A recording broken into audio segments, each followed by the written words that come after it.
कई विजिटर्स ने बताया उन्हें लगा जैसे कोई पीछे खड़ा है। पीछे मुड़ो तो कोई नहीं। कुछ लोगों ने कहा फोटो लेते समय अजीब बेचैनी महसूस हुई। कुछ को बिना कारण जल्दी बाहर जाने की इच्छा हुई। अब सोचिए, अगर अलग अलग लोग अलग अलग समय पर एक जैसा अनुभव करें तो क्या यह सिर्फ संयोग है या वातावरण सच में मन को प्रभावित करता है? हमारा दिमाग सुरक्षा चाहता है। खुली जगहें सुरक्षित लगती हैं, लेकिन बंद, गहरी और दोहराव वाली संरचनाएं दिमाग को चेतावनी देती हैं। कम रोशनी, गहराई, प्रतिध्वनि, ये सब मिलकर मस्तिष्क को बताते हैं सावधान रहो। तो क्या बावली भूतिया है या यह मानव मन की आदिम प्रतिक्रिया है? लेकिन फिर सवाल आता है, अगर सब कुछ सिर्फ मनोवैज्ञानिक है तो एहसास इतना वास्तविक क्यों लगता है? क्यों दिल की धड़कन तेज हो जाती है जबकि खतरा दिखता नहीं? अब जरा गहराई से सोचिए, शायद डर का संबंध जगह से नहीं, गहराई से है। जितना हम नीचे उतरते हैं उतना खुद के करीब आते हैं, और शायद इंसान को सबसे ज्यादा डर खुद से मिलने में लगता है।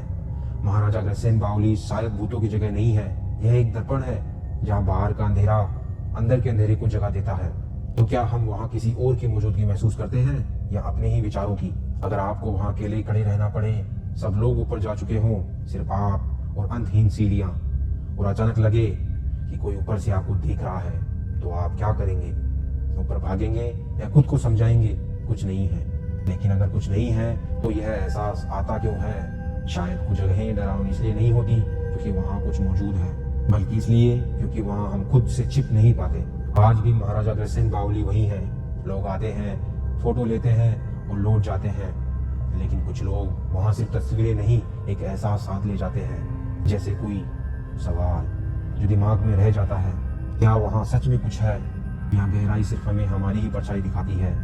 मैं जवाब नहीं दूंगा, क्योंकि कुछ रहस्य समझने के लिए नहीं होते, वे सिर्फ महसूस करने के लिए होते हैं। और शायद डर वही जन्म लेता है जहाँ वास्तविकता और कल्पना एक दूसरे में घुल जाती है।